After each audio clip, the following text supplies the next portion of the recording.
Good morning, everyone. Good morning. All right. I didn't mean to scare you. I apologize. All right. Well, happy Sabbath to each one of you here. We want to welcome you for our Sabbath morning service here at Living Word Fellowship. And I have just a few announcements that we want to make before we go. Today, as you know, we've been kind of bouncing around a little bit since our building has been under construction. But for potluck, we will be meeting today at the Phil Am Seventh-day Adventist Church. Does everybody know where that is? Does anyone not know where that is, the Phil Am Church? Okay, so you're welcome to join us there for potluck afterwards. There will be choir practice this afternoon at 3 o'clock, and that location has been dealt out by our choir leader. I would also like to draw your attention, please, to the announcements. If you don't have a bulletin, if you came in early, there are some available. You can, there's some back here. Jose has some. You can see them back here on either the doors. They have stacks of bulletins that you can have. But I would appreciate very much if you could read those announcements and everything. Is there any, before we move on, is there any other announcements from any of our leaders here in the church or anyone that we need to make at this point in time? Any other announcements that are not listed in the bulletin? Okay. Well, at that time, let's stand up and meet and greet each other and wish each other a happy Sabbath, shake a hand and give a hug, and then we'll continue on with our worship service.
Happy Sabbath, church.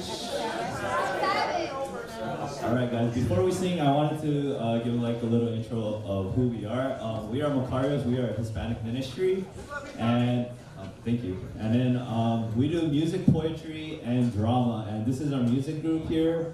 So a lot of us are a little bit sick today, so we want to hear from the congregation. So please sing loud. And for our first song, it's going to be a Hispanic song. It's Dios ha sido tan bueno conmigo.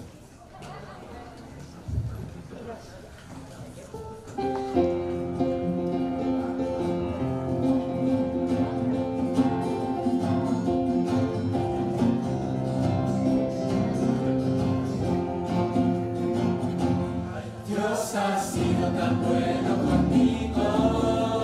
Quiero alabar su nombre, quiero alabar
by name.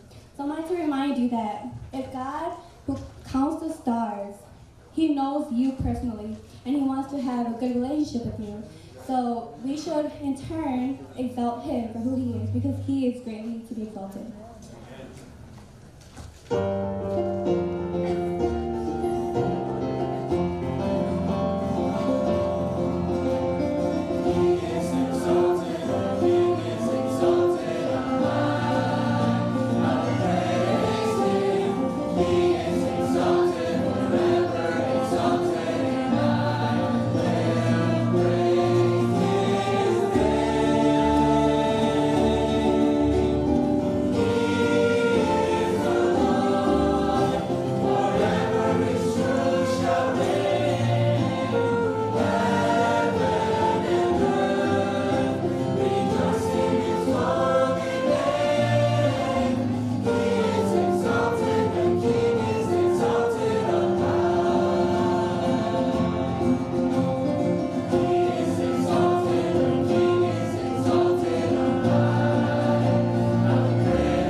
Jude, in chapter 1, verse 25, it says, "To the only God our Savior be glory, majesty, power, and authority, through Jesus Christ our Lord, before all ages, now and forevermore.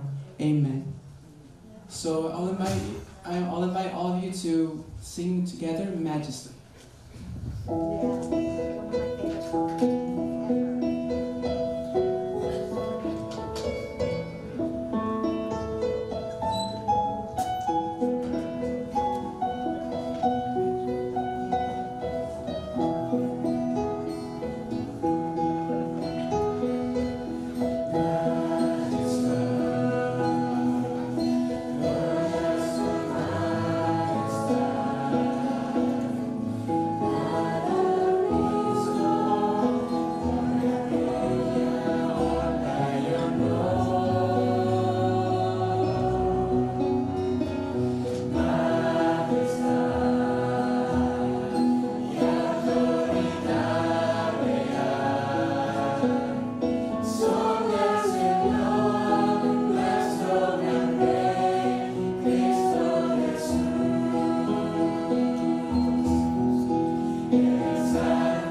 we're going to sing our opening song, so I invite you to please stand up with us and sing Blessed Assurance.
Let us kneel for prayer.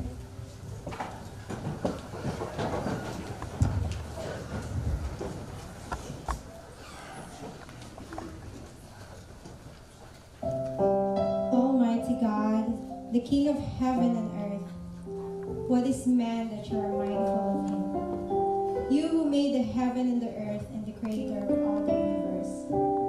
What is man for you? Yet here we are, sinful and wretched and broken. We come into your throne of grace, although we are unworthy. But the righteousness that you can only give, that is what we are holding into. Accept our songs, our prayers, our unworthiness. Touch our hearts that they would glorify you. Speak to our minds and heal us of our brokenness. Be with your servants, especially Dr. Darius, and touch his lips to make known to your people the word that you want us to hear. With humble hearts we ask for all these things. Accept our worship. Amen.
Sabbath, everyone. Happy Sabbath. You know, there's so many distractions in our world, so many things to call our attention to. But through it all, I want to give you Jesus this morning. And we're going to be singing Give Me Jesus. The choir will sing the first 2 verses, and I will invite you to join us on the 4th verse.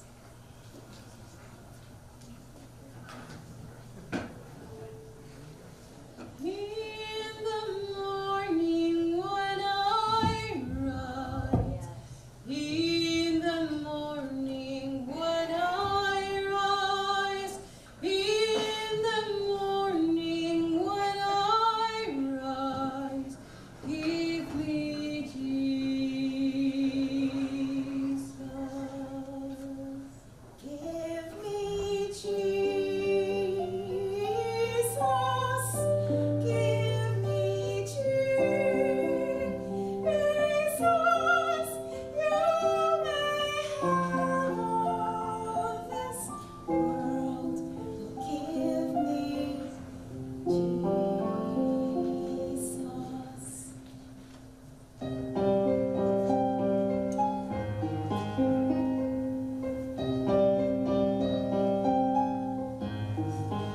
Dark midnight was my cry. Dark midnight was my cry. Dark midnight was my cry. Give me Jesus. Give me Jesus. Give me Jesus. You may have all this world. Give me Jesus. Oh, when I come to die. Oh, when I come to die. Oh, when I come to die. Give me Jesus. Give me Jesus. Give me Jesus. You may have all this world. Give me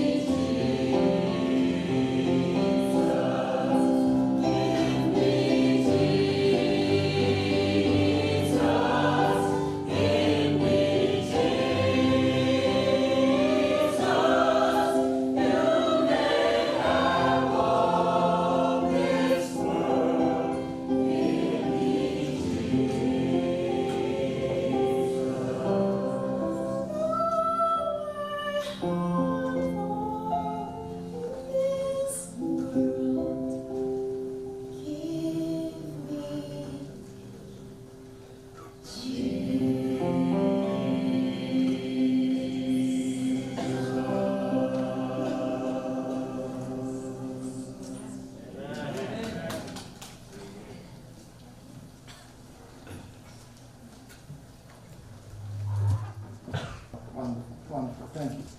I forgot to switch on that thing. Well, welcome to church.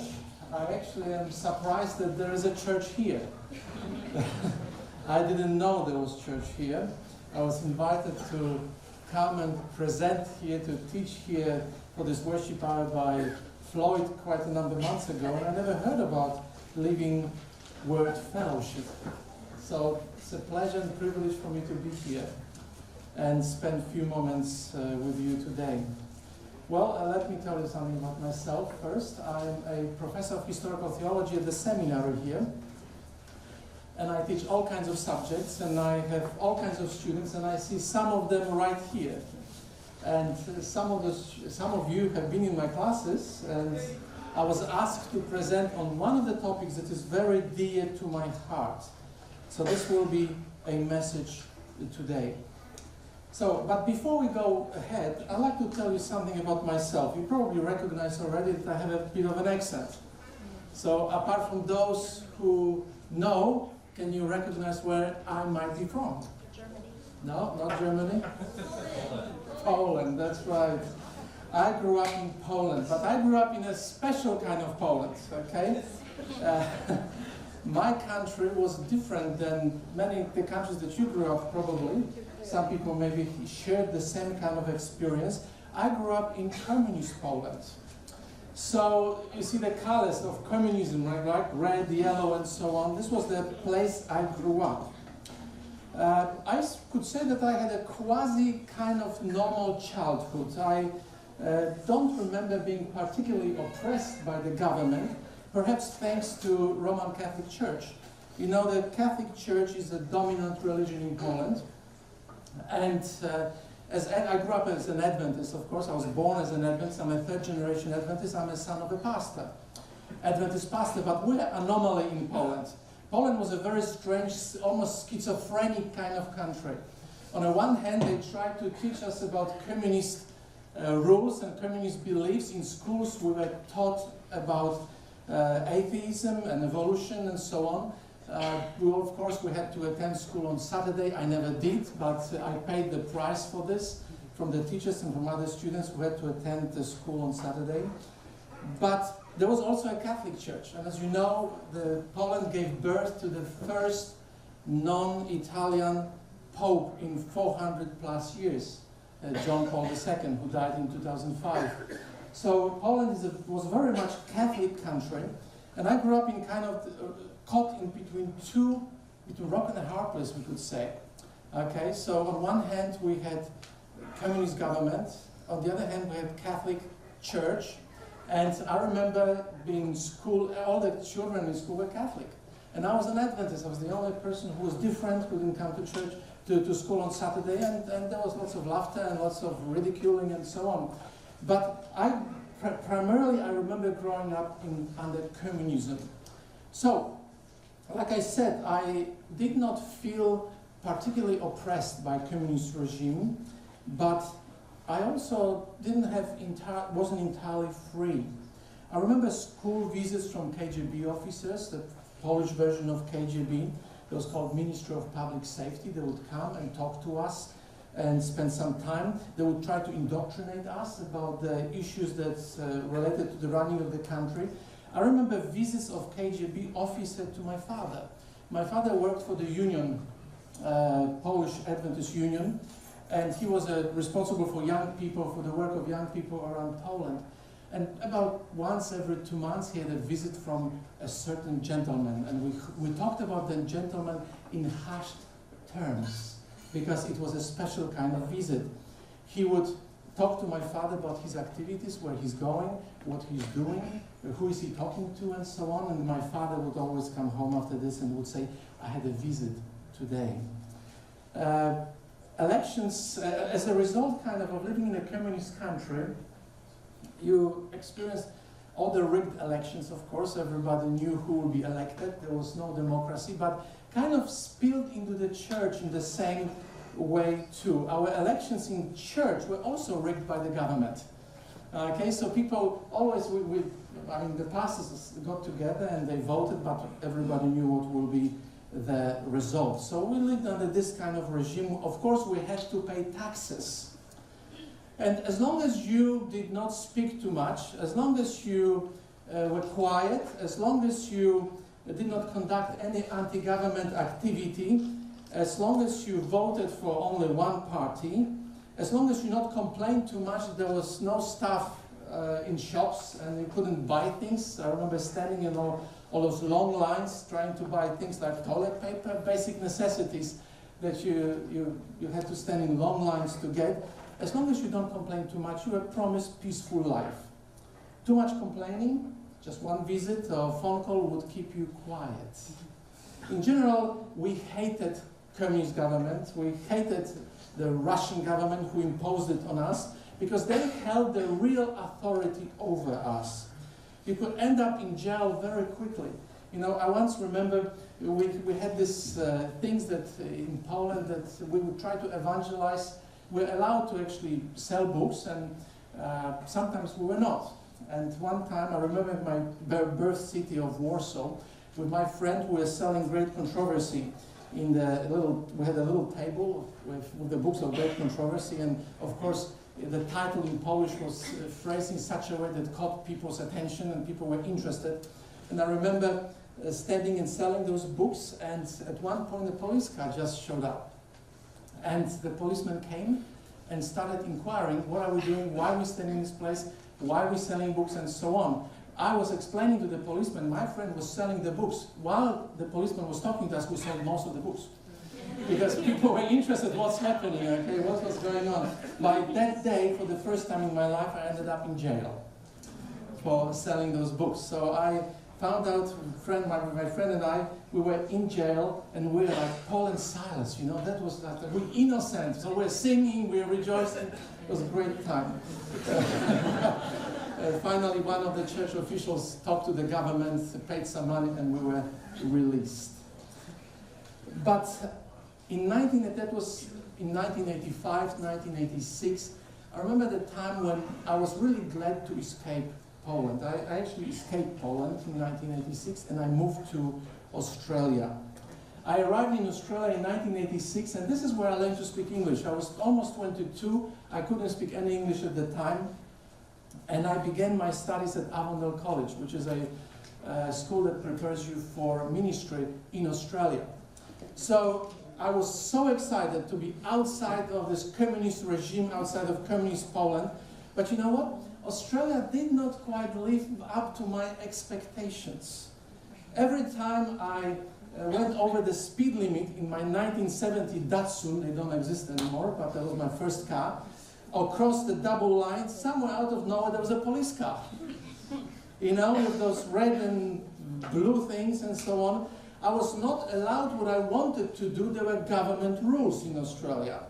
Worst of all, I was not allowed to leave men's residence, called Watson Hall, after 11. They locked the doors on us. That was terrible, you know. The doors were locked, you couldn't get in, you couldn't get out. Next morning, you were in trouble with the dean. And I had to pay taxes. Rats, as my daughter would say. You know, authority.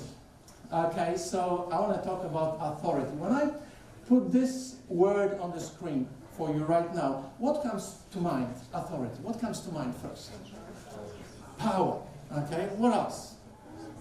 Rules. Okay, ruling over somebody. Okay, being over somebody. Okay, so this is a kind of first idea that comes to our mind when we think about authority. What is the response to the authority? Okay, somebody has authority over you. What is a response that is expected? The word is submission. Okay, submission. So let me ask you another question. What is submission? Obedience, okay. What is submission? Giving up your will. Giving up your will, okay. So let me ask you a question. Do you like the word submission? Anybody here says, I love to submit? No? Nobody? Only to Jesus. Do you really? Okay. You know, submission is not something that we really like. I mean, ask any teenager. All right? Any teenager who is growing up in a home of kind of authoritarian parents, okay? And you try to submit. Okay? I don't like submission. I remember the time when I arrived in Australia. I was already in Australia for about 2 years, and my parents arrived. Okay, they were actually kicked out of Poland for some reason. That's another big story. But my father arrived in Australia to be a pastor, and by that stage, I was 23 and a half. Okay, and I lived on my own for about almost 2 years. I earned my own money. I had my own car. And I kind of had a good life, you know. I was responsible for myself. I could speak English by then. My mother arrives, okay, and she noticed that I work, and she says, look, I would like to help you manage your money. And I said, Mom? No, thank you. Not interested at all, okay, not interested. So, what is submission? I was not willing to submit, okay. Submission is the action or fact of accepting or yielding to a superior will or authority of another person. And for the most part, we do not like it. We do not like it. The issue of submission, authority, yielding, accepting, being under somebody is a contentious issue in a society. It is a contentious issue in our church. We are discussing those issues. How do we submit? How do we exercise authority? How it is over, or what do we do with this word authority? Do we listen? Do we do our own thing? How do we get together? We talk about unity. How is authority related to unity? Are we going to get unity if we all submit? How does this work? We are in discussions as a church right now. So we have to think about this issue of authority very, very carefully. So today I want to just look at the other aspect of this issue of authority. Of course, I presented to you authority in a kind of negative perspective. Authority is a positive perspective and a necessary perspective. No society would function within some kind of authority. You know, if there was no police on the roads, I would be driving like crazy probably. I like speeding, you know.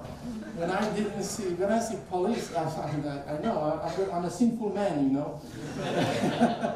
I was in New Zealand last year, and I didn't plan to tell you this, so don't tell anyone. But I was in New Zealand last year. New Zealand is the most beautiful country, the South Island, and I had this lovely VW that had turbo in it. The word was turbo, you know, there was something special about it. I didn't discover what was so special about it until I put my foot to the ground. It was the first time in my life that I actually managed to drive 200 kilometers per hour, which is about 160 miles per hour, something like this. I still don't think in miles.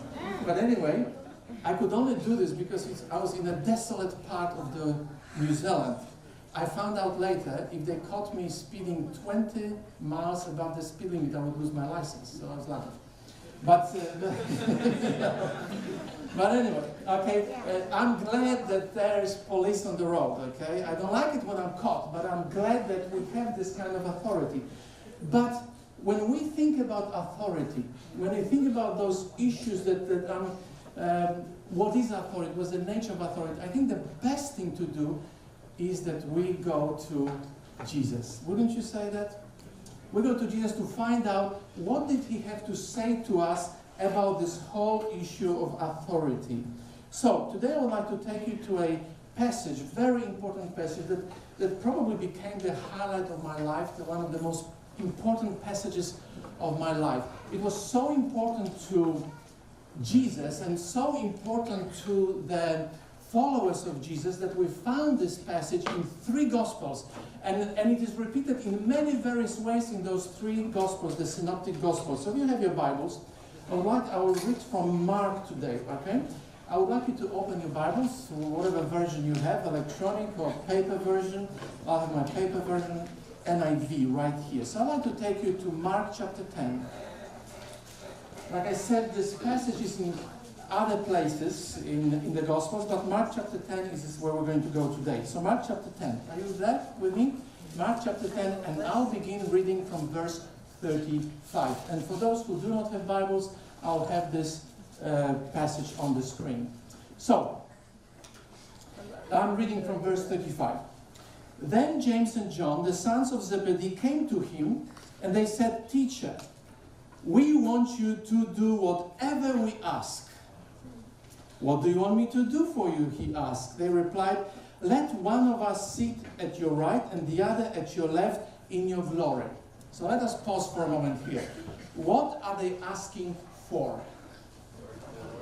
What kind of authority? What do they want to do? Okay, so let me ask you another question. What do they think of Jesus? They think of him as a ruler. So, okay, they're kind of walking with Jesus and talking to Jesus, and if they see Herod somewhere there, they see Caesar in Rome, and they think Jesus is going to be quite like that kind of ruler, okay? What do kind of rulers like Herod and Caesar, what did they do? They ruled. They ruled over people, right? They had authority over people. So what are they asking of Jesus? They want to rule. They want to have authority over people. Okay, they want to be over people. So Jesus said, "You don't know what you're asking for.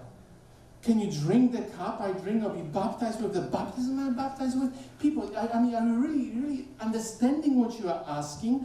And they still don't, because they say, we can. And Jesus said, you will drink the cup I'll drink and be baptized with the baptism I'm baptized with. But to sit at my right or left is not for me to grant. And verse 41, when the 10 heard about this, they became angry with James and John. But let me ask you a question. Why are they angry? Why are they angry? Because, I tell you what, they wanted the same thing. But they said, oh, stupid us, we didn't think about it first. We should have thought about it first, you know. They wanted the same thing. And at this point, I can imagine Jesus getting kind of exasperated. You know, this passage is presented in the other gospel at the end of his ministry. And I can imagine Jesus just thinking, people, I've been with you for 3 years, almost 3 years right now, and you still don't get it. I've been with you, I talked with you, I walked with you. You've seen what I do. You've seen me act. You've seen me how I relate to people, and you're still asking those kind of things. You know, we do the same. It's been 2,000 years since Jesus left. And we have the same kind of issue. We're still asking those questions. How do we exercise this authority? How do we deal with people? What is the meaning of authority? And then what Jesus does is something extremely important. What he's going to say will set the groundwork for how the Church of Christ is going to operate. And if we miss the lesson, we're going to mess up with our mission, with our relationships, with our future as a church. So that's what Jesus said, verse 42.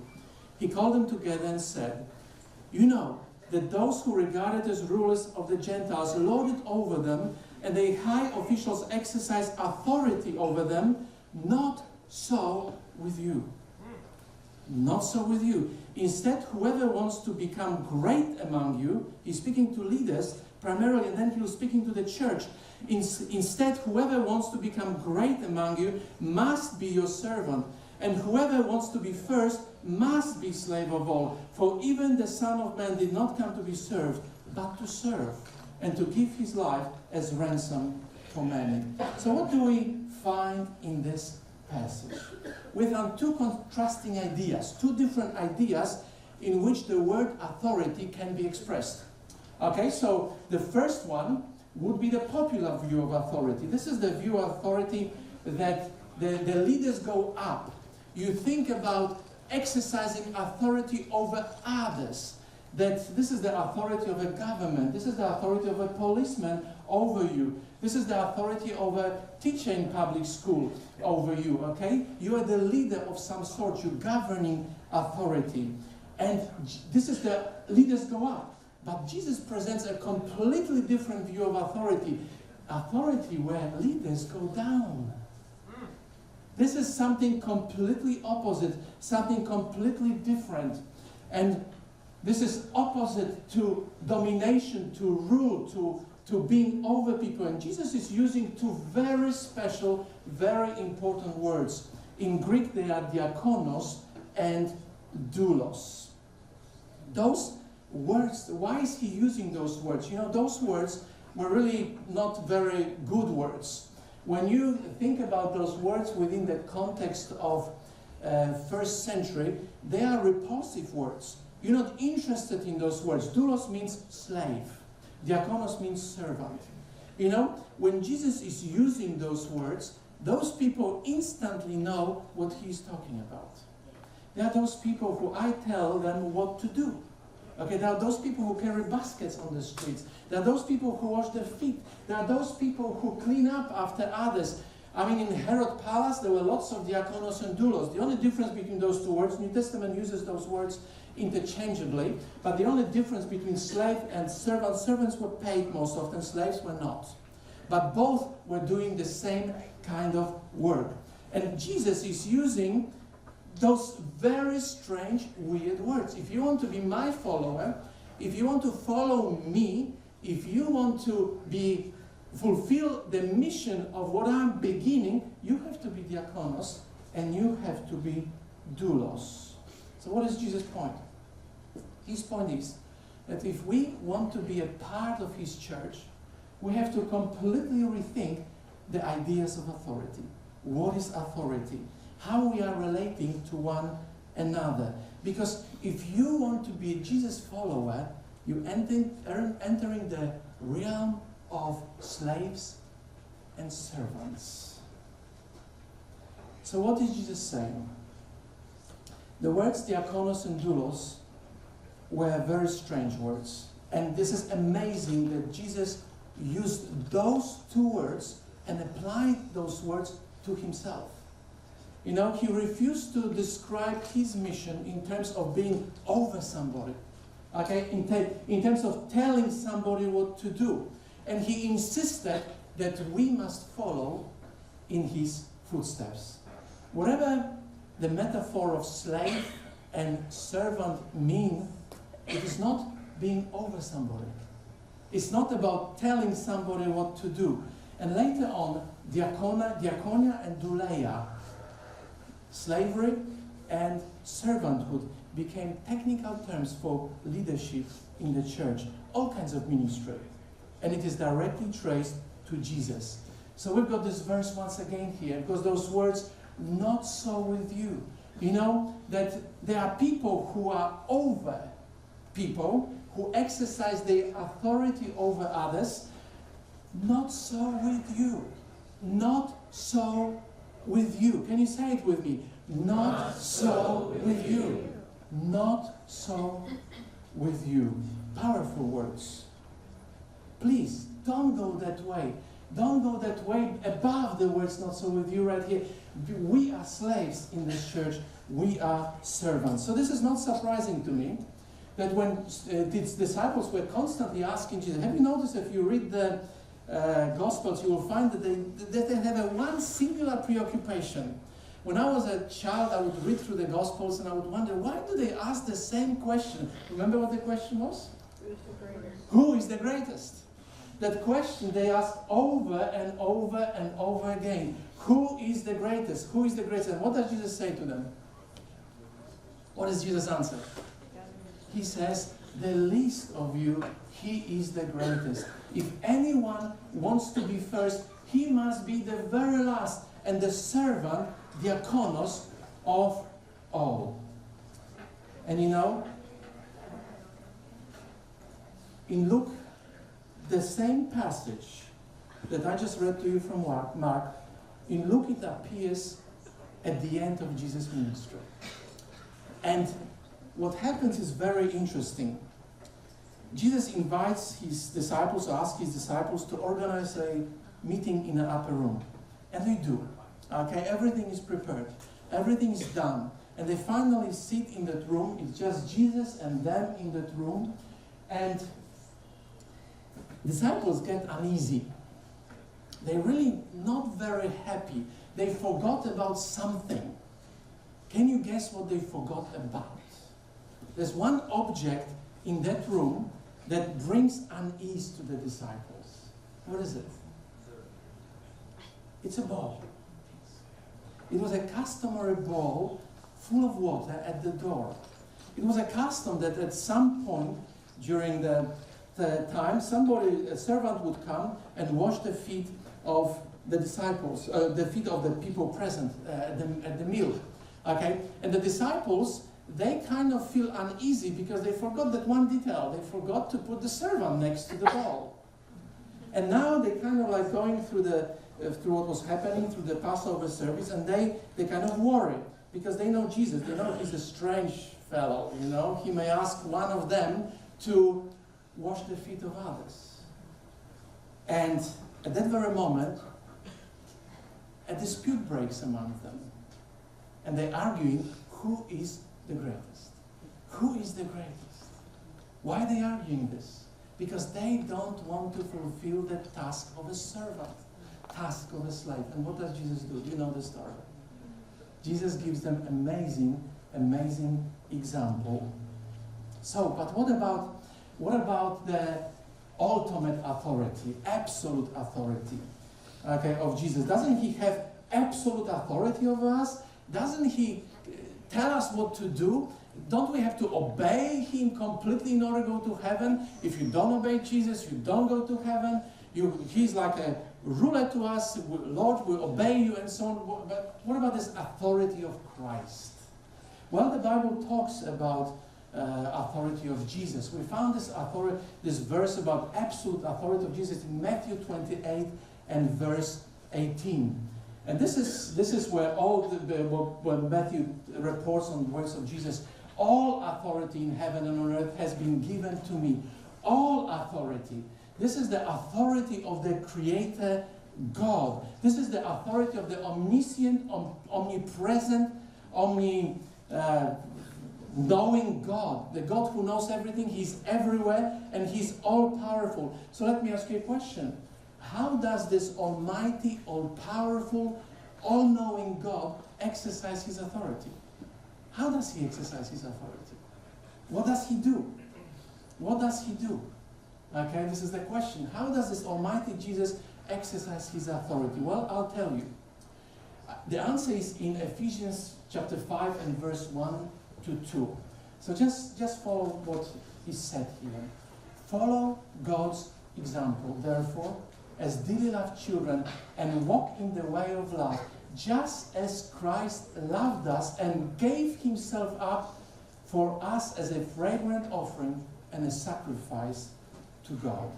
So, this is a very important passage, because that word paradoxon that you see in Greek, whenever you find it in association with Jesus, you will find that we're speaking about Jesus' sacrifice, what Jesus did for us on the cross, what He accomplished for us on the cross. So what does Jesus do? How does He exercise His authority over us, this almighty Jesus? What does He do? He dies for us. That's how He exercised His authority. So the authority of the almighty Jesus is a supreme example of love, servanthood, and self-sacrifice. And in virtue of this authority, He commissions all of us as His followers, go and teach and baptize and prepare people. Tell people about me. Tell people of what I did for the church. Tell people how I exercise my authority in the church. This is radical. This is absolutely radical. This is unheard of. This is why Jewish nation rejected Jesus, because they could not understand this kind of authority. They could not understand this kind of Jesus. It was weird for them. This is why disciples could not understand Jesus until He died on the cross for them. Until the Holy Spirit came down. Until they understood what Jesus meant. So, the question is, how did they respond? How did they respond to Jesus? How did they respond to what He was teaching them? And this is what we often miss as a church. We miss it because we read Bible in English. But the Bible was written in Greek. And you know that when people translate the Bible, translate the New Testament is in Greek, of course, when they translate, they put their theology on. They spin onto what the New Testament says. So you can, the meaning of the Greek text could be one way, and the English could use another word. You know, like for example, the word love has 3 Greek words, and we have one English word that we use that thing for all 3 expressions. So no wonder we sometimes misunderstand what the text is saying. So that's why at the seminary we emphasize that people have to study Greek to understand what the text is saying, because translations do not always tell us the exact meaning of the word. So one day, when I was doing some research, I decided to explore this whole idea. How did the disciples, those who wrote the New Testament, how did they respond to Jesus? I mean, to do that, I had to go to Greek. And I found amazing stuff. I actually published on that. It's phenomenal. Phenomenal. The words douloi and diakonoi are all over the place. They translate it as minister, as pastor. You know, this is really weird that the word douloi, slave, would be translated as a pastor or minister. Okay, and instantly you have an idea of what it is, and you read something into the text, but the original often says douloi, which is slaves, and diakonoi, which is servants. So I'll just give you a few examples. In 1 Corinthians 3:5, what after all is Apollos, and what is Paul? Only servants through whom you came to believe, as the Lord has assigned to each his task. You've got the word diakonoi, servants. My NIV, which is a contemporary version, talks about servants right here. But the word is in Greek right there. 2 Corinthians 4:5. For what we preach is not ourselves, but Jesus Christ as Lord, and ourselves as your servants. So, for Jesus' sake. So what is Paul saying to people in Corinth? Who he is to them? No, he's not a servant. The word is doulos. The word is slave. So what he says, I am not preaching myself. I am just sent by Jesus Christ as your slave. As your slave.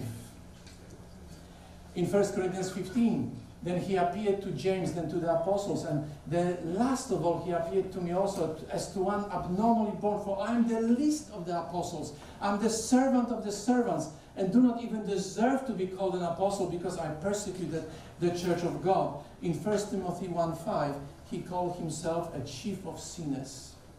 You know, I looked into the words doulos and diakonos and how it is applied to Christian leaders, and I was stunned and amazed how often those two words appear in the New Testament with reference to who we're supposed to be to each other as leaders within the church. But by pure accident, I discovered another word, apart from slaves and servants. And this word occurred in 1 Corinthians 4:1, and the word is huperetas. I only discovered this, I was looking in Greek for douloi, for slave, and servant, and I almost missed this word, but in English it says servant. So I decided to go behind and check what does the Greek say, and the word is huperetas. So this then is how you ought to regard us. You ought to regard us as servants, huperetas of Christ, and those entrusted with the mysteries God revealed. So what Paul is saying, don't think of us in any other terms except huperetas. Just when you think of me, think huperetas, okay? What is the word huperetas? This is fascinating. Okay, so let me explain to you. So he's writing to Corinth. At that stage, Corinth was on the seashore. If you go to Corinth today, Corinth is about 1.5 miles or something from the seashore, so because of the sediments and so on. But at that stage, you had Upper Corinth and Lower Corinth, and if you lived in the Upper Corinth, Acropolis, its name, you could see the ships going on through the little isthmus right there, and then many of them look like this. Okay, this is a particular vessel called trireme, because it was a galley ship that had slaves or servants, most often slaves, who were doing those oars, right? I mean, I'm sure you've seen movies on how that operates. Okay, so this is a trireme, and people in Corinth, they would be very familiar with this view. Okay, this is reproduction of a ship like this, but people will be very familiar. So what is huperatas on this? What does that word, what it means? Who are the huperatas? Huperatas are the lowest of the low on the ship. Huperatas essentially mean under rowers. So you had rowers and you had under rowers. And the under rowers were under everybody else. They were the lowest people on the ship. So Paul is describing himself in those terms. He's saying, don't think about me as anybody special. I'm just a servant. I'm slave. I'm huperatas. I'm lowest of the low. I'm not even worthy of being called apostle. Don't call me even that. I'm a slave. I'm nobody. Okay? And he's basically comparing himself to the lowest of the low. And you can just imagine what was happening there for those slaves. You know, if you were on the lower benches right there, what would happen to you if you cannot get off the bench? A terrible thing. Okay? And what Paul wanted people to understand is that the job that he gave us, each one of us, is that of a slave to one another. That we need to follow Jesus like he followed Jesus himself. So, he often tells us that we need to follow example of Paul. Follow my example as I follow example of Christ. This is not about ruling. This is not overseeing people, not being over somebody, but simply being a slave. Remind them, Paul says, of his way in Christ Jesus, which agrees with what he taught everywhere in every church. So we are called by Jesus, we are called by Paul to lead by example, not by force. What do we mean lead by example? By example of your devotion to Jesus Christ, not by telling others what to do, not by being over others, but by example of loving Jesus. So thus, it is the way Paul and other disciples live their life, then they position. You know, we often into position. We think about position as something important, being over people and so on. This is not what New Testament is saying. It was his life. The way he lived his life that resulted in his having genuine authority in the church, rather than position. You know, when I worked as a pastor some years ago, after I finished my PhD in 2001, I returned to Australia and I ministered for 3 years in a little island, although it's quite a big island, but island under Australia. You know that Australia is called Down Under, right? So this was island, we call it Under Down Under. Okay, so it was a little island. Of course, we had to drive 4 hours across it, so it looks small comparing to Australia. But I had my PhD, just graduated from this institution, and I ended up being a pastor. And when I came to my church, I had 3 churches on the northwest coast of Tasmania. When I came to that place, it was kind of difficult because I was the youngest person. I was in my late 30s at that stage. All the people there in the churches were about 50s and 60s and so on. So it was kind of interesting experience for me. But I discovered one very interesting man. He was in his 80s, and when we arrived in that particular town, the very next day, I found a box of vegetables in front of my door. Okay, there was a town of about 20,000 people. The box of vegetables, and I wondered where did it came from, and I asked my neighbor, and said, oh yeah, I know, we know this man. His name is Freddie. He's 80 years old, he's got this huge garden, and he brought you those vegetables to welcome you in this town. That man happened to be an Adventist. He was a member of my church. Over the 3 years in Tasmania, I got to know this elderly man. I wasn't the only one. The whole city knew about him. Okay, they all knew who he was. He was known as a veggie man. He would bring his vegetables from his gardens to people all around town. When there was some tragedy in the house, they could expect a box of veggies, you know, and so on. He was 80 years old. He had only 4 classes of formal education. And every Tuesday, we had a Bible study in another town where other of my churches was located, and he wanted to attend that Bible study. And I would take him from our town. He lived in the town where I was, and we would drive for 40 minutes, and he would teach me about Jesus. He knew Jesus more than anybody else I knew in my life. I've learned from him, me who had a PhD. I've learned from a guy who had 4 classes, 80-year-old guy, 4 classes formal education. He knew more about Jesus than me who had all theological education. He became my preacher. He became my pastor. He had real authority for me because I knew the life he led. He didn't have any position in the church, but everybody knew about him. When he died after I left, a couple of years after I left, about 2,000 or 3,000 people attended his funeral. Amazing person. He had real authority of a servant, of a slave in that particular church. So it was not position. It was not the fact, he was not ordained pastor, he was not ordained deacon, he was nothing, but he was a follower of Jesus. And we could all recognize his example. So, Paul says more, okay, this is further part of my research. Among believers, there's supposed to be no ranking. Okay, because he says in Romans 12:11, serve the Lord as his slaves. To curia doulantes, the one you got the word doulos here.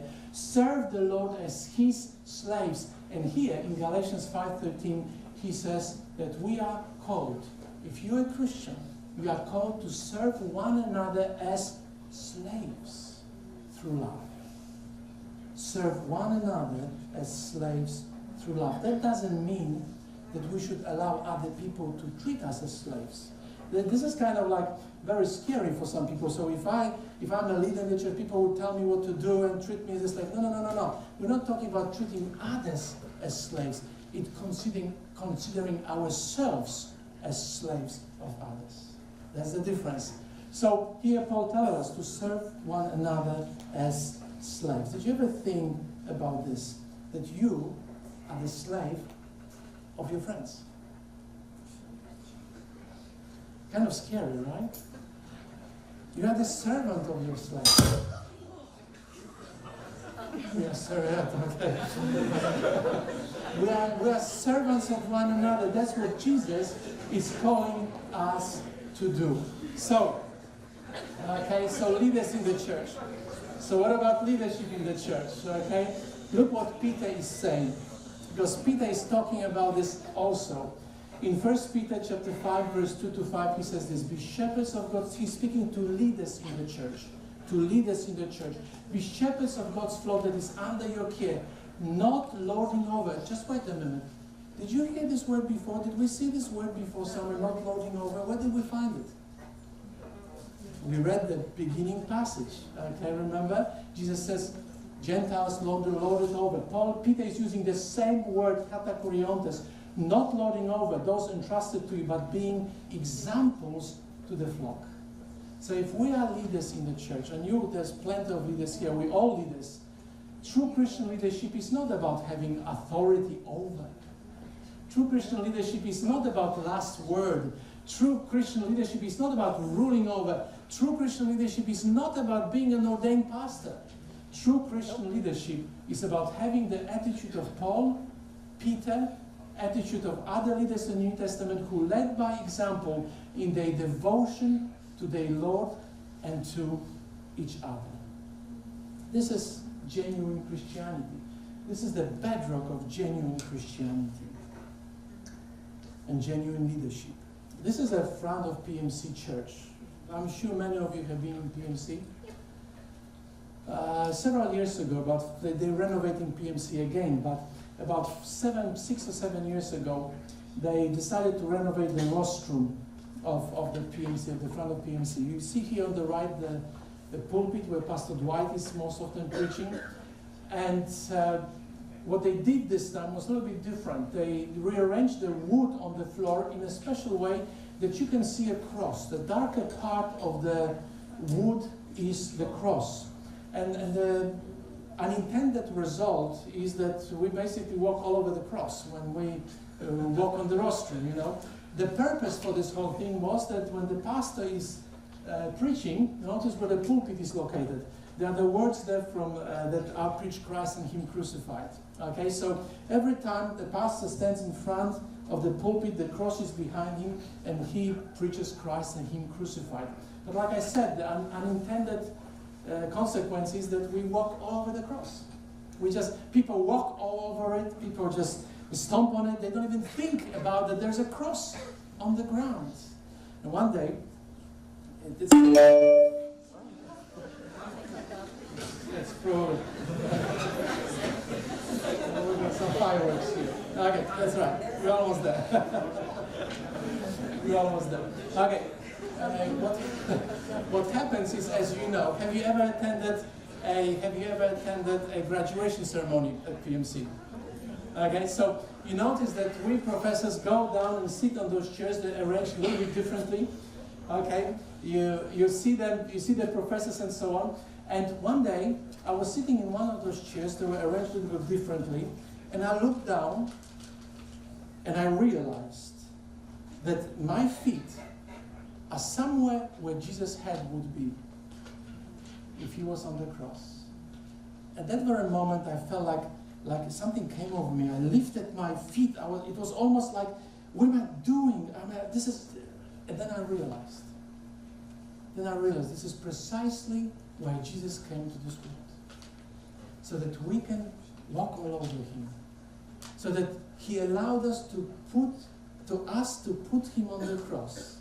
He gave us the greatest example of servanthood, so that we may follow him, so that we may create a community that is a different kind of community than any other community in the world, where we don't lord it over each other, where rank, position, where being over somebody is not what is important, but what is important is to be servant of one another. And I can guarantee, if we all take the message of Jesus into our hearts, if we will all embrace, if we all understand that he came to this world to die for us, to be our servant, to be our slave. In fact, these words, let me just close with this. This is one of the most beautiful passages in the New Testament, and we often miss it. Okay, this is in Philippians chapter 2. That your attitude should be the same as that of Jesus Christ. He's speaking to the church. Your attitude, every one of you, my attitude should be the same as that of Jesus Christ, who being in very nature God, he was a king of the universe, did not consider equality with God something to be grasped, but he made himself what? Nothing. He made himself nothing. God of the universe made himself nothing, taking the very nature of a slave. Jesus is giving us example. If we want to be successful as a church in fulfilling our mission, we need to stop talking about ranks. We need to stop talking about who is ordained, who is not ordained. We need to stop talking about having authority over. We need to stop talking about imposing authority. We need to follow Jesus. Because he said, not so with you. Can you say that with me? Not so with you. Can you say it again? Not so with you. Again? Not so with you. Thank you. Oh, can you please stand up for the closing hymn? We have this one.